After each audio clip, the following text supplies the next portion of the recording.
உங்க வீட்டை பராமரிக்க பாதுகாக்க best property management. Tesla training academy Attur. NEET தேர்வை ஈஸியா வெல்லுங்க. 1968 கல்விக் கொள்கை, அதன் மீது நமக்கு விமர்சனம் இருந்தது. சொல்லாமலாம் நாம அந்த கொள்கையை அப்படியே ஏத்துக்கல. 1986 92 அந்த 2 கொள்கையின் மீது நமக்கு கடுமையான விமர்சனம் இருந்தது. 68 விட பல மடங்கு விமர்சனம் இருந்தது. இந்த விமர்சனத்தோடு அதில் இருக்கக்கூடிய சில விஷயங்களை தான் ஏத்துக்கிட்டோமே தவிர பல விஷயங்கள் இந்தியா முழுக்க கடுமையான போராட்டத்துக்கு உட்பட்டது.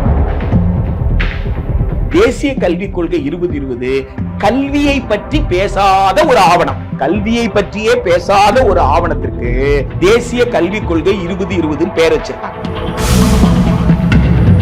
ரொம்ப அழகா இந்த தேசிய கல்விக் கொள்கை 2020 எப்படி நுழைக்கிறாங்கன்னு கேட்டா, அட்டவணை 8 மொழிகள்ல ஒரு மொழி சமஸ்கிருதம்னு தொடங்குறாங்க. இந்த கொள்கை வகுப்பாளர்களுக்கு ஒரு அறிவு நாணயம்னு ஒண்ணு இருக்குல்ல, இந்தியாவில் எந்த மனிதனும் சமஸ்கிருதம் பேசுறாங்க? ஆமா, என்ன நேரா பார்த்து சொன்னாங்க, உன்னை விட கூறுகட்டவன் உலகத்திலே கிடையாது, என்ன போய் ஹிந்தின்ற, நான் ஆவாதிடான்னாங்க. அதை கூட தெரியாம இத்திரி மைல் வந்திருக்கிற, இப்படித்தான் அங்க பேசிட்டு இருக்கீங்களா, அவ்வளவுதான் உங்க அறிவான்னு கேக்குறாங்க. இந்துஸ்தானி மொழியும் சமஸ்கிருதத்தையும் கலந்துதான் இந்தியை உருவாக்குறாங்க. மிக சமீபத்தில் உருவான மொழிதான் ஹிந்தி மொழி. நீங்க உருதுக்கும் இஸ்லாமுக்கும் சம்பந்தமே கிடையாது. பங்களாதேஷ்ல இருக்கக்கூடிய, வங்கத்தில் இருக்கக்கூடிய இஸ்லாமியர்கள் நாங்க வங்காளிகள்னு போராடினாங்க. எதை எதிர்த்து? உருது திணிப்பை எதிர்த்து. பாகிஸ்தான் இந்த பக்கம் மேற்கு பாகிஸ்தான்ல இருந்தவங்க கிழக்கு பாகிஸ்தான் மக்கள் மீது உருதை படிக்கணும், உருது ஆட்சி மொழி சொன்ன உடனே உருது ஆட்சி மொழியா இருக்க முடியாது, உருதுல படிக்க முடியாது, நாங்க வங்காளிகள், வங்காளி தான் இங்க ஆட்சி மொழியாக. 4 பேர் டாக்கா பல்கலைக்கழகத்தில் சுட்டுக் கொல்லப்பட்டார்களே, சுட்டுக் கொல்லப்பட்ட 4 பேரும் இஸ்லாமியத்தை சார்ந்தவர்கள். ஒரு இனத்தை அடிமைப்படுத்த வேண்டும் என்றால் அந்த மொழியை அழித்து விட வேண்டும். இதுதான் உலகத்துல எல்லோருமே கடைபிடித்தது. இன்றைக்கும் அப்படி பேசுபவர்கள் இருக்கிறார்கள் என்பதுதான் வேதனைக்கு. தெலுங்கு மக்களுக்கு தெலுங்கு படிக்கிற தெலுங்கு பள்ளி இன்றைக்கு சென்னையில் இருக்கு. கன்னட பயிற்று மொழி பள்ளிகள் உண்டு, உருது பயிற்று மொழி பள்ளிகள் உண்டு, குஜராத்தி பயிற்று மொழி பள்ளிகள் உண்டு. இது அத்துணையும் தமிழ்நாட்டில் இருந்து பெரும்பகுதி மக்கள் அவங்க தாய்மொழியில தமிழ் மொழியில பயின்றிருக்கிறார்கள் என்பதுதான் நீதி கட்சி காலத்திலிருந்து நம்ம பார்க்கக்கூடியது.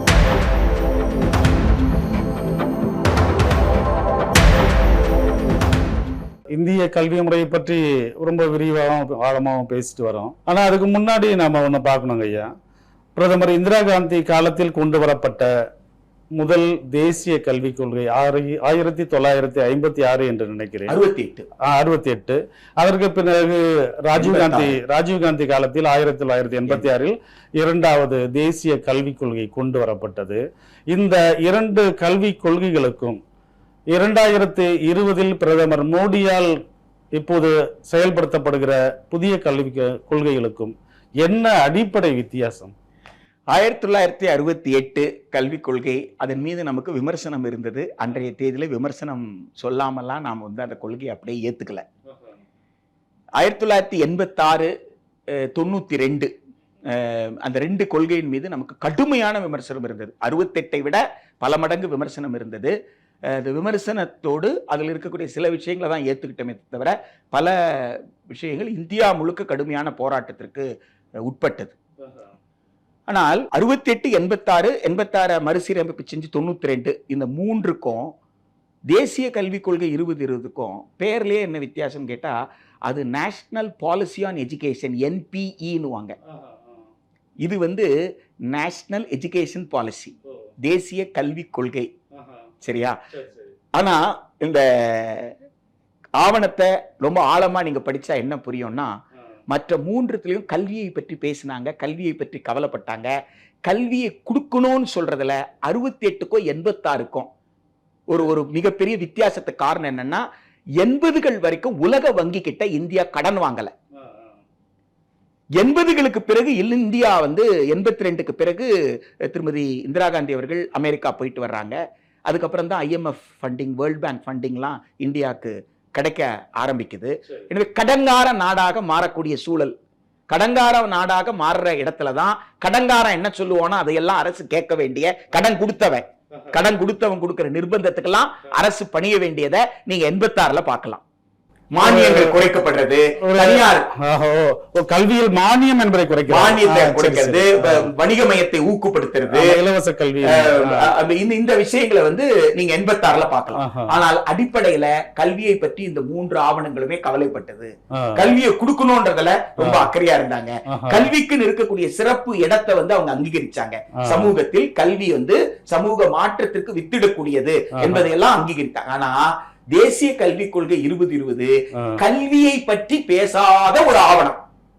கல்வியை பற்றியே பேசாத ஒரு ஆவணத்திற்கு தேசிய கல்விக் கொள்கை 2020 பேர் வச்சிருக்காங்க. எப்படி சொல்றீங்க? கல்வியை பத்தி என்ன பேசியிருக்குன்னு கேக்குறேன். கல்வியை பத்தி பேசுறதா இருந்தா நீங்க என்ன செய்யணும்? குழந்தைங்க 5 வயது வரை இயல்பாக விளையாடுற வயது, 6 வயதுக்கு பிறகுதான், சில நாட்டுல 7 வயது, சில நாட்டுல 6 வயது, 5 வயதாவது முடிந்தால்தான் அந்த குழந்தை வந்து ஒரு ஒரு குடும்பத்திலிருந்து பல குடும்பங்களை சார்ந்த குழந்தைங்க ஒன்னா உட்கார்ந்து படிக்கக்கூடிய ஒரு ஒரு வகுப்பறைக்குள்ள வந்து தங்களை அது அந்த சூழலுக்கு தகுந்த மாதிரி பொருத்திக்க முடியும். இதுதான் நடைமுறை. ஆனா இவங்க 3 வயசுல இருந்தே வேலை திறனுக்கான அறிமுகத்தை ஏற்படுத்த சொல்றாங்க. 3 வயதில் இருந்து 8 வயதில் இருந்து 8ஆம் வகுப்பு முடிக்கிறதுக்குள்ள 6ஆம் கிளாஸ் 7ஆம் கிளாஸ் 8ஆம் கிளாஸ் 14 வயது முடிக்கிறதுக்குள்ள ஏதாவது ஒரு வேலையில் திறன் பெற்று விடணும்ன்றாங்க. திறன் பெற்றணும், ஸ்கில்லிங்க முடிஞ்சிடணும் 8க்குள்ள.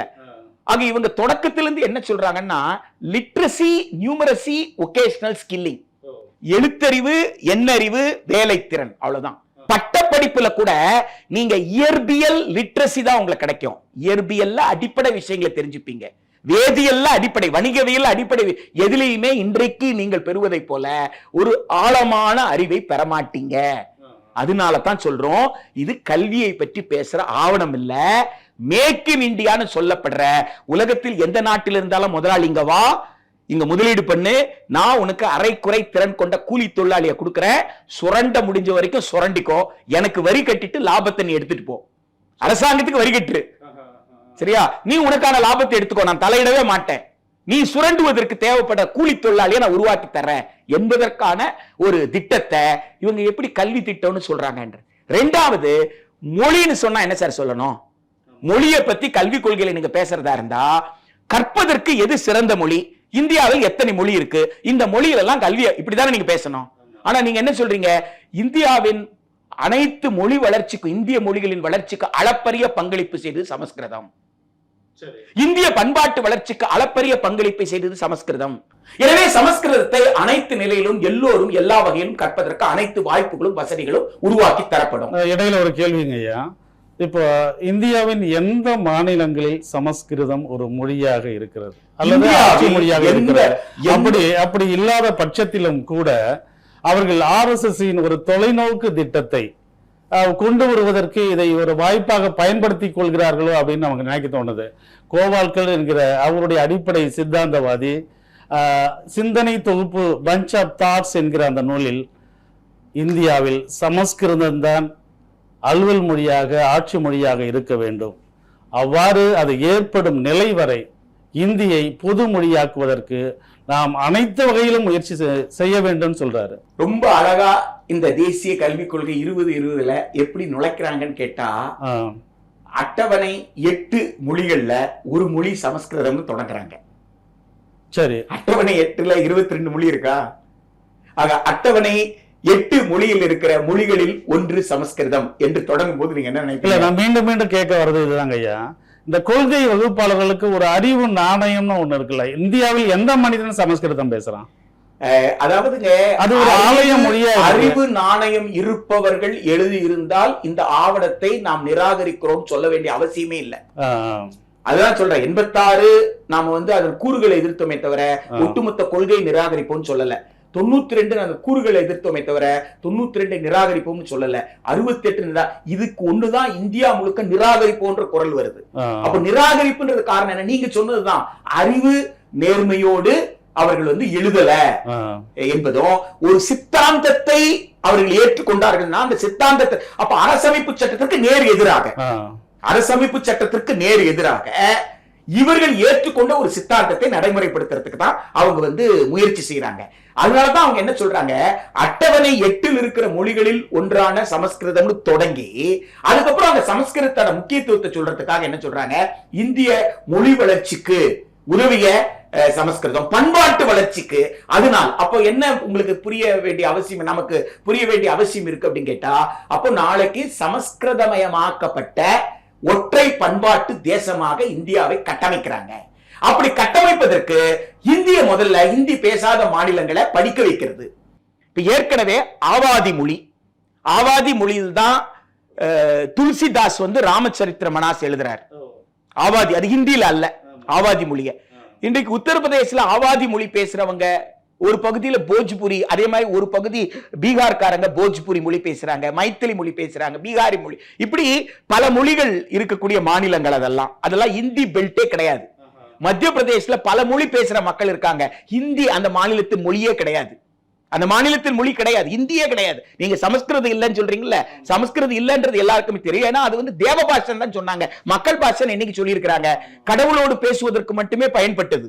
சாதாரண மக்களால் அந்த வேதங்கள் ஏன் வந்து உங்களுக்கு சம்புகனுடைய தலை ஏன் கொய்துபட்டது, சம்புகன் தலை கொய்து எடுத்துட்டு வந்தாங்களா, தனியா வெட்டினாங்கல்ல, கொன்னாங்கல்ல சம்புகனை, ஏன் சம்புகனை கொன்னாங்க என்ற அந்த வரலாற்றுக்குள்ள போனாலே அப்ப சமஸ்கிருதம் என்பது மக்களால் பேசப்பட்ட மொழி இல்லைன்னும் போது அது எப்படி ஆட்சி மொழியா இருக்க முடியும், அது எப்படி அரசு மொழியா இருக்க முடியும்? இது எல்லோருக்கும் தெரிந்ததுதான். அது தேவ பாஷை, அது கடவுளோடு பேசுவதற்கு மட்டுமே பயன்பட்ட பாஷையை தவிர மக்களுக்கானது அல்ல என்பது எல்லோருக்கும் தெரிந்ததுதான். அதை இந்தியாவுடைய மொழியாக அறிவிக்கணும் அப்படின்னா இங்க யாருமே பேசல, எப்படி ஏற்றுக்கொள்வார்கள்? அதற்கு முன்பாக எல்லோரையும் என்ன செய்ய, அவரவர்களுடைய மொழியை மறக்க செய்.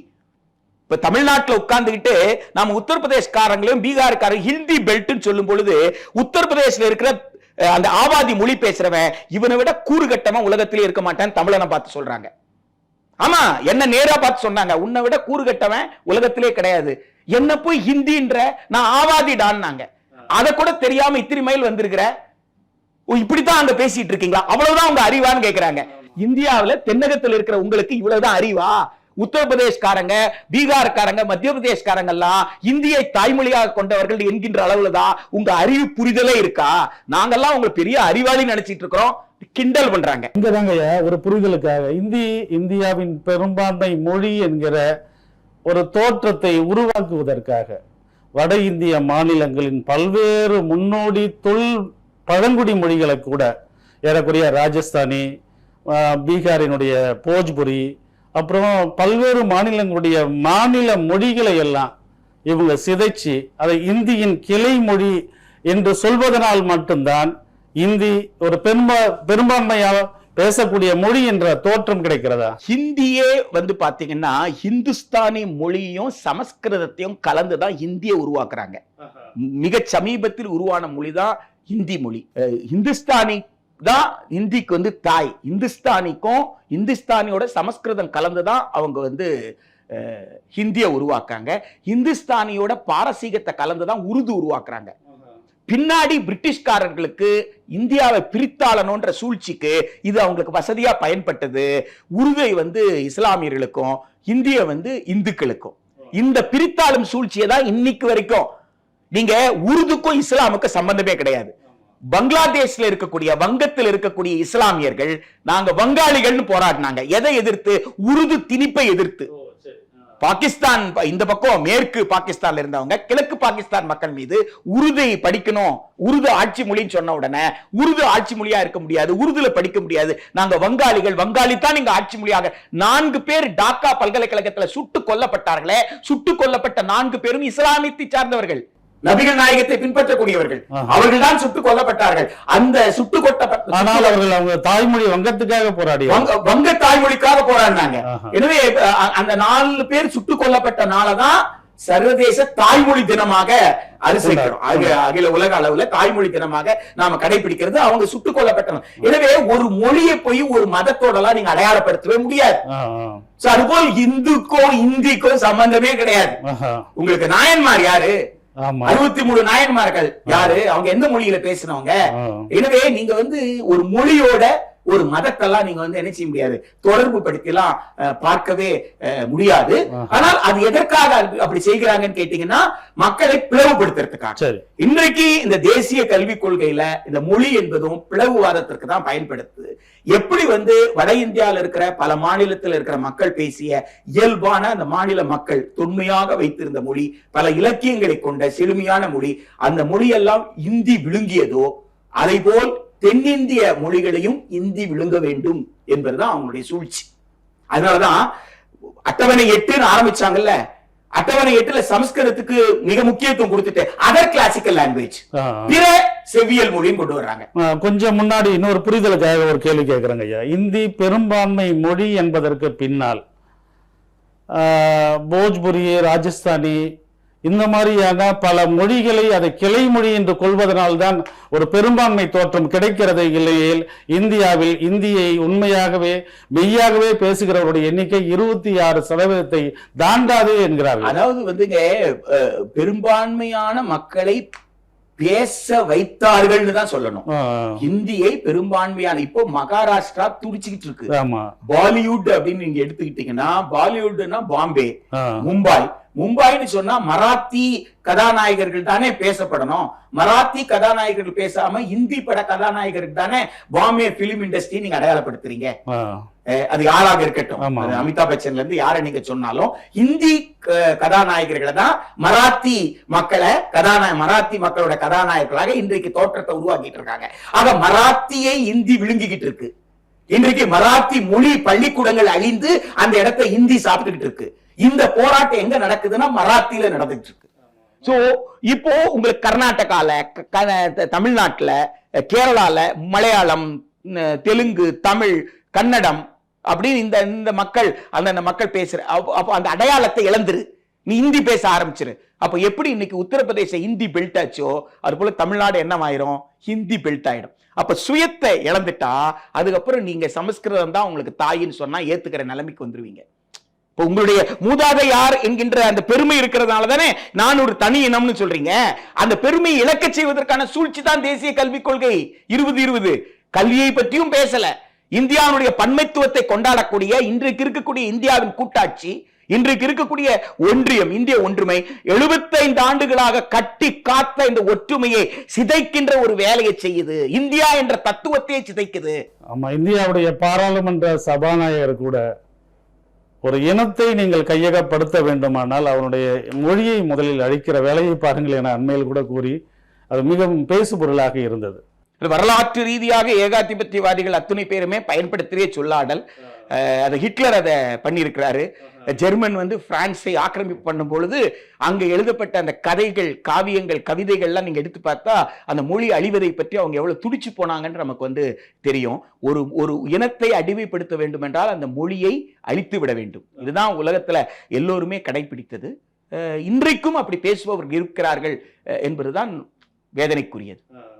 இந்தியா முழுக்க இப்போது எதிரொலிக்கிற தமிழகத்தின் பின்னணியில், இருமொழி கொள்கைக்கான போராட்டத்தின் பின்னணியில் இப்போ ராஜஸ்தான்ல கூட T20 கிரிக்கெட் வர்ணனையை ஏன் நீங்க ராஜஸ்தானில கொடுக்க கூடாது அப்படின்ற ஒரு கேள்வி வருது. மராட்டியத்துல எவனா பேச மறுத்தானா அவன் கன்னத்துல அரைச்சிட்டு வாங்கன்னு அந்த அமைச்சரே சொல்றாரு.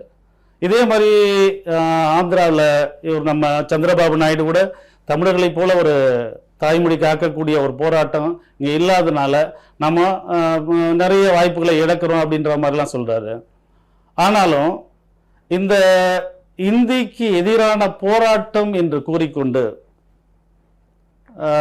மாநில உரிமை பற்றி பேசுகிற திமுக, உடல் மண்ணுக்கு உயிர் தமிழுக்கு என்று சொல்லி இவ்வளவு காலம் அரசியல் நடத்தி வந்து கொண்டிருக்கிற இந்த திராவிட முன்னேற்ற கழகம் அல்லது திராவிட கட்சிகள் என்று கூட நாம் சொல்லலாம், தமிழ் மொழியை காக்கிற ஒரு முயற்சியில் எந்த அளவுக்கு வெற்றி பெற்றிருக்கிறார்கள் என்கிற ஒரு கேள்வி எழுகிறது. பாரதிதாசனை தங்களுடைய நேர்காணலில் சற்றுக்கு முன்னாலே நீங்கள் மேற்கோள் காட்டினீர்கள். அவரும் கூறுகிறார், தமிழ்நாட்டின் தமிழ் தெரிவில் தமிழ்தான் இல்லை. அவர் கூறிய ஒரு 50 ஆண்டுகள் ஆனாலும் இன்னைக்கு அதுதான் நிலைமை இருக்கு. ஆனா இந்த திராவிட அமைப்புகள், இயக்கங்கள் தனது ஆட்சி காலத்தில் ஆட்சியை கைப்பற்றுவதற்காக தமிழை ஒரு கருவியாகவும் தங்களது வணிக நலன்களுக்காக ஆங்கிலத்தை மட்டுமே முன்னெடுக்கிற ஒரு போக்கும் இருக்கிறது என சில நடுநிலையாளர்களால் கூட இப்போது பேசப்படுகிறது. இதன் உண்மைதான் என்ன? மொழியை நாம் எப்படி பார்க்கிறோம் என்பதிலிருந்து தான் இந்த போராட்டத்தையே நாம புரிந்து கொள்ள முடியும். இன்றைக்கு ஒரு குழந்தை தன்னுடைய தாய்மொழி அல்லது அந்த குழந்தை வளரக்கூடிய சூழலில் இருக்கிற மொழி, வேறு மொழியைச் சேர்ந்த ஒரு குழந்தை குஜராத்தில் வளருது, தமிழ் மொழியைச் சேர்ந்த ஒரு குழந்தை குஜராத்தி மொழி மட்டுமே பேசக்கூடிய மக்கள் இருக்கிற ஒரு சூழல்ல வளருதுன்னா அந்த குழந்தைக்கு சூழலியல் மொழி குஜராத்தியா மாறி போகுது. ஆமா.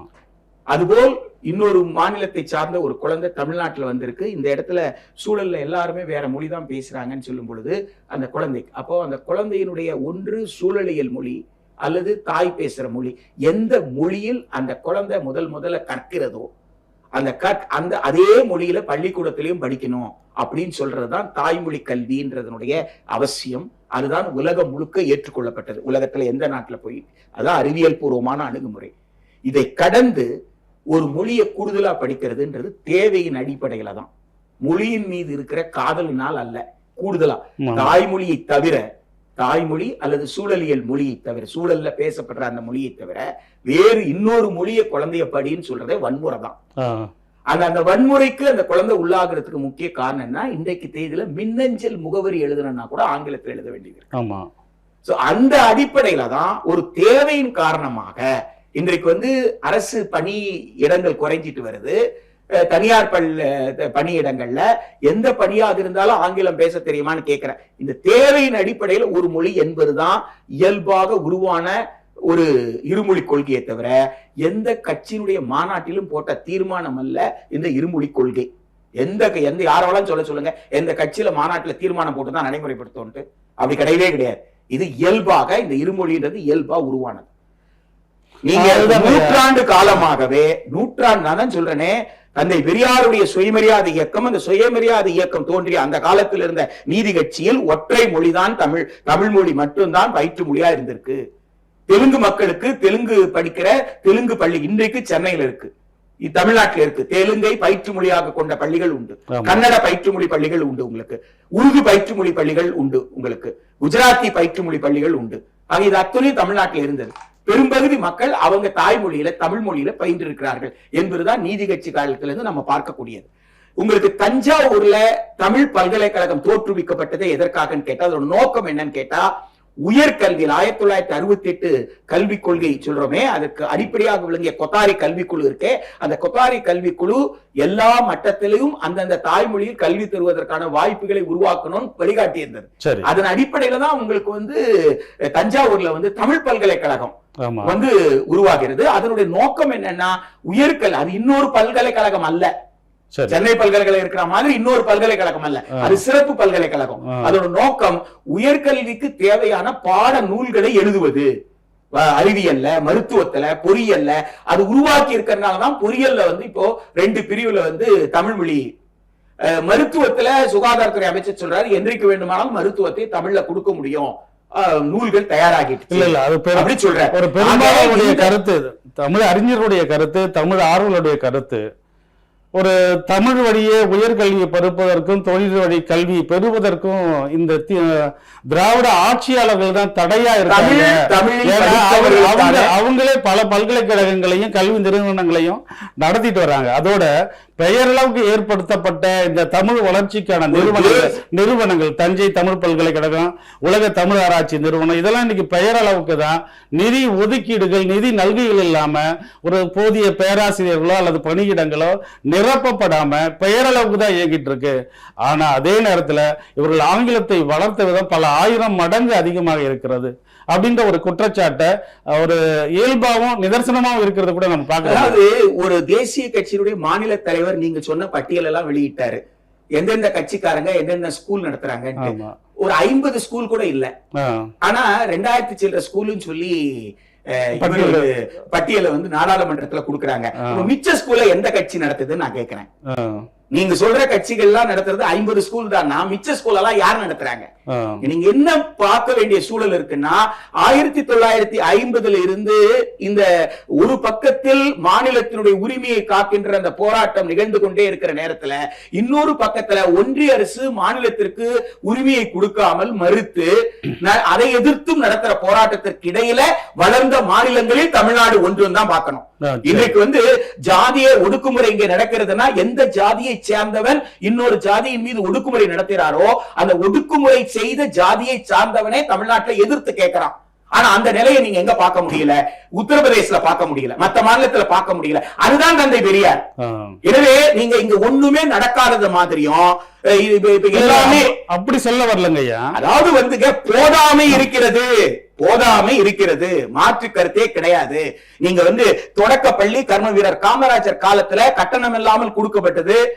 இன்றைக்கு தேர்வு கட்டணம் இல்லாம கூட கொடுத்துட்டு இருக்கிறீங்க, மகிழ்ச்சி தான். ஆனால் சமமான கற்றல் வாய்ப்பு கொடுக்கலையே.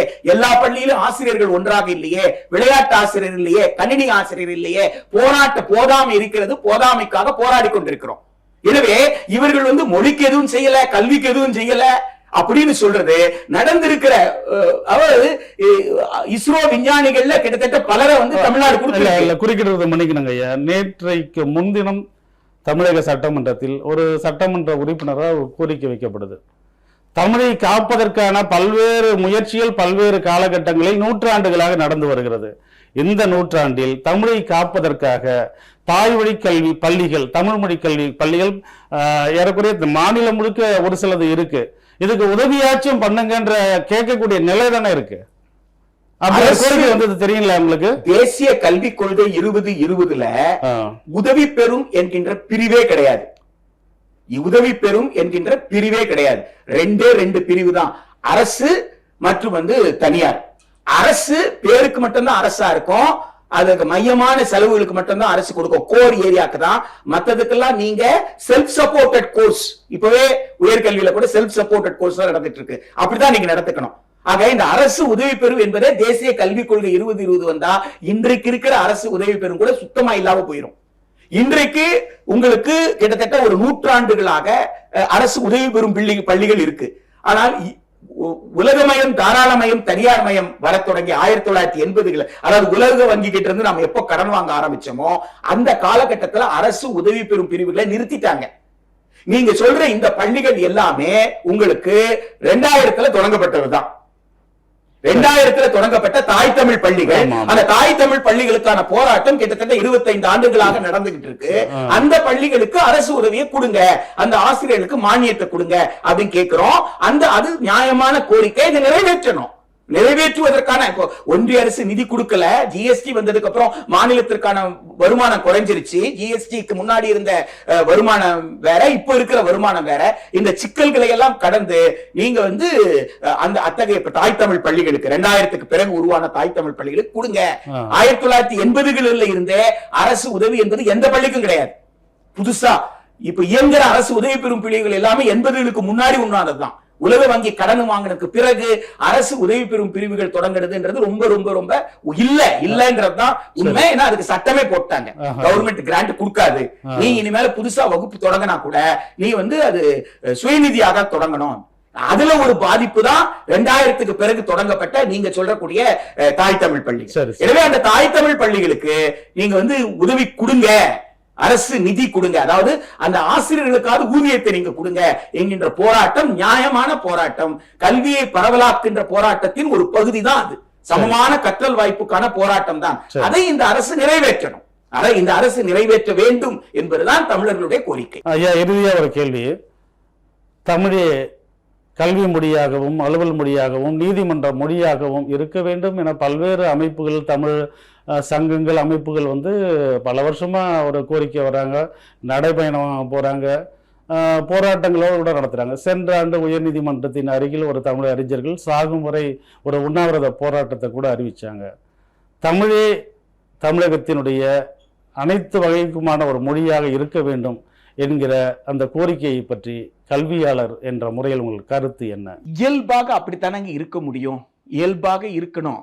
இது அந்த மாநிலத்தினுடைய மக்கள் பேசுகின்ற மொழி அந்த மாநிலத்தின் அலுவல் மொழியாக, பயிற்று மொழியாக, அந்த மாநில மக்கள் இறை நம்பிக்கை கொண்டவர்களாக இருந்தால் அந்த இறை நம்பிக்கையை அவர்கள் மொழியிலேயே அவர்கள் இறைவனை வழிபடக்கூடிய மொழியாக என்கின்ற வகையில் பயிற்று மொழி, அலுவல் மொழி, நீதிமன்ற மொழி, வழிபாட்டு மொழி என்று அனைத்து நிலையிலும் அந்தந்த மாநில மக்களுடைய மொழி இருப்பதுதான் இந்திய ஒன்றியத்தினுடைய பன்முகத்துவத்தை கொண்டாடும் அரசமைப்பு சட்டம் கொடுக்கிற உரிமை. இது இந்திய அரசமைப்பு சட்டம் கொடுத்திருக்கிற உரிமை. அந்த உரிமையை நடைமுறைப்படுத்துவதில் ஏன் தயங்குகிறீர்கள் என்பதைத்தான் ஒன்றிய அரசை பார்த்து நாம் அதுக்கு ஏன் கொடுக்க மாட்டேன்றீங்க. இப்போ நீதிமன்றத்தில் ஆக்கணும், எந்த விஷயமா இருந்தாலும் அதை ஒன்றிய அரசினுடைய ஒப்புதல் இல்லாமல் செய்ய முடியாது என்கின்ற வகையில ஒன்றிய அரசு மாநிலத்தினுடைய உரிமையை மதிக்காமல் இருப்பது என்பது எந்த வகையிலும் நியாயம் அல்ல. எனவே மாநிலங்கள் தங்களுக்கான அந்த உரிமைக்கான போராட்டத்தை வலுவாக நடத்துவது, அரசு மக்களோடு இணைந்து நடத்துவது. தமிழ்நாடு என்பது பேரறிஞர் அண்ணா அவர்கள் தமிழ்நாடு பெயர் வைத்து சட்ட ஆணை பிறப்பிக்கும் பொழுது சொல்றாரு, எனக்கு 3 சொட்டு மைதான் தேவைப்பட்டது இந்த கையெழுத்து போடுவதற்கு, ஆனா இதற்கு ஒரு உயிரை கொடுத்திருக்கிறோன்றார். சங்கரலிங்கனார் என்பவருடைய ஒரு உயிர் போன பிறகுதான் மெட்ராஸ் ஸ்டேட், சென்னை மாநிலம் தமிழ்நாடு என்று ஆகிறது. இப்போ தமிழ்நாடு என்ற பெயர் சாதாரண பெயர் அல்ல, அதற்காக ஒரு உயிரை இழந்திருக்கிறோம் என்பதுதான். ஆக ஒவ்வொன்றுக்கும் ஒரு தியாகம் தேவைப்படுதா இன்னும் கூட இவ்வளவு விழிப்புணர்வு வந்த பிறகு கூட என்பது. எனவே தமிழ்நாடு அரசு மக்களோடு நின்று மக்களுடைய கோரிக்கைகளை, மக்களுடைய எதிர்பார்ப்புகளை இயல்பான மக்கள் பேசுற மொழியிலே அலுவல், பயிற்று மற்றும் நீதித்துறை உள்ளிட்ட அனைத்து மட்டத்திலும் இருக்கக்கூடிய வகையில ஆட்சி மொழியாக தமிழை முழுமையாக கொண்டு வருவதற்கு இன்னும் தீவிரமாக செயல்பட வேண்டும் என்பதுதான் தமிழர்களுடைய எதிர்பார்ப்பு. வரலாற்று பெருமை மிக்க நமது இனம், மொழி பற்றிய சிந்தனை இல்லாமல் இன்றைய இளைஞர்கள் மிக பெரும் கவனச்சிதறல்களில் தமது வாழ்க்கையை வீணாக்குகிற போக்கு சமீபத்தில் அதிகரித்து வருகிறது. ஒரு கல்வியாளர், ஒரு சமூக சிந்தனையாளர் பற்றி என்கிற முறையில் இந்த இளைஞர்களுக்கு நீங்கள் கூறும் செய்தி என்ன? ஆளுகின்ற வர்க்கம் அடிமைப்படுத்த வேண்டும் என்று துடிக்கின்ற ஏகபோக மூலதனத்தை பெற்ற நபர்கள் நினைப்பதற்கு நம் இளைஞர்கள் இரையாகிவிடக்கூடாது. அவங்க நினைக்கிறது நீ சிந்திக்காதன்றதுதான். உனக்கு தாத்தா பாட்டி இருந்தாங்கன்னா நீ பேசாத, அந்த பழைய பெருமைலாம் வேண்டாம். தாத்தா மாதிரி நீ இருக்கணுமா? தாத்தா காலத்துல இன்டர்நெட் இருந்ததா? தாத்தா காலத்துல மொபைல் போன் இருந்ததா? என்ன தாத்தா மாதிரியே பேசணும்னு நினைக்கிறேன், என்ன அப்பா மாதிரியே பேச. தாத்தா காலத்துல இந்த ஜாதி இருக்கக்கூடாது, அதை பத்தி பேசு. இன்டர்நெட் சொல்லுதா ஜாதி இருக்கக்கூடாது? இன்டர்நெட் சொல்லுதா? மொபைல் போன் சொல்லுதா ஜாதி இருக்கக்கூடாது? மொபைல் போன் சொல்லுதா? அப்போ மொபைல் போன்லயும் உனக்கு என்ன இருக்கு? தவறான சிந்தனை தானே இருக்கு. அப்போ மொபைல் போனோ இணையதளமோ கைபேசியோ அல்லது இணையதளமோ உனக்கு ஜாதி என்பது இழுக்கு, ஒரு பண்பாட்டு பின்னடைவு. பண்பாட்டு ரீதியாக தமிழர்கள் வளரவில்லை என்பதற்கு சிறந்த எடுத்துக்காட்டு. இன்னும் கூட ஒருவரை உயர் ஜாதி என்றும், இன்னொருவரை பிற்படுத்தப்பட்டவர் என்றும், இன்னொருவரை மிகவும் பிற்படுத்தப்பட்டவர் என்றும், இன்னொருவரை சீர்மரபினர் என்றும், இன்னொருவரை பட்டியலினத்தவர் அதாவது தாழ்த்தப்பட்டவர் என்றும், இன்னொருவரை பழங்குடி என்றும் பல அடுக்குகளாக வைத்திருக்கிறார்களே. விஞ்ஞான அறிவு பெற்று பண்பாட்டு ரீதியாக தமிழர்கள் வளரவில்லையே என்று எல்லோரும் பார்த்து வெட்கப்படுகிறார்களே. இதற்கு இணையதளம் ஏதாவது பதில் சொல்லி இருக்கா? சந்தை ஏதாவது பதில் சொல்லியிருக்கா? இதுதானே எதிர்க்கப்படணும். எனவே நம் மரபை காப்பது என்பது ஜாதியை காப்பது அல்ல. முகநூல்ல ஜாதி சங்கங்களுடைய முகநூல் பக்கங்கள் இருக்கு. உங்களுக்கு வாட்ஸ்அப் குழுக்கள்ல ஜாதி சங்கம், இது தவறுன்னு தெரியலையா? இதை தவறு என்று புரிந்து கொள்ளாமல், ஆனால் எது உண்மை? என் மொழி என்பதும், என் மொழியில ஆதி தமிழ்ல சமத்துவம் நிலவி இருக்கிறது, பாலின சமத்துவம் இருந்திருக்கிறது. எனவே தமிழர் என்ற பெருமை என்பது சும்மா பெருமை அல்ல. உலகத்துல மக்கள் எல்லாம் தோன்றும் பொழுது சமமாக தோன்றினார்கள் என்கின்ற அந்த பெருமை என் தொல் தமிழனுக்கு இருந்திருக்கு. எனவே அந்த தொல் தமிழனுடைய வளர்வு, வளர்ச்சி என்பதைத்தான் நான் என்று உணர வேண்டுமே தவிர, ஒட்டுமொத்தமாக மொழி உணர்வை இழந்து நான் நுகர்வோராக மாறுகின்ற போது, ஒரு மனிதன் என்ற நிலையிலிருந்து நான் மாறுகின்ற போது உணர்வற்றவனாக மாறிவிடுகிறேன். உணர்வற்றவனாக மாறிவிட்டால் விலங்குக்கும் மனிதருக்கும் வித்தியாசம் இருக்காது.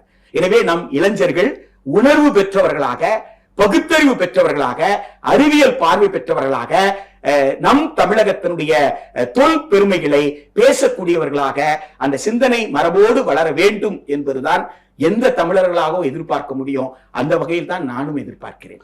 மிக்க நன்றி ஐயா. மிகச்சிறந்த ஒரு நேர்காணலை, எனது அழைப்பை உடனடியாக ஏற்று பல்வேறு நெருக்கடிகளுக்கு மத்தியில் நீங்கள் இங்கு வந்து மிக விரிவான ஒரு நேர்காணலை வழங்கியமைக்கு எனது சார்பிலும் நிறுவனத்தின் சார்பிலும் மீண்டும் ஒரு முறை நெஞ்சார்ந்த நன்றியை தெரிவித்துக் கொள்கிறேன். நன்றி ஐயா.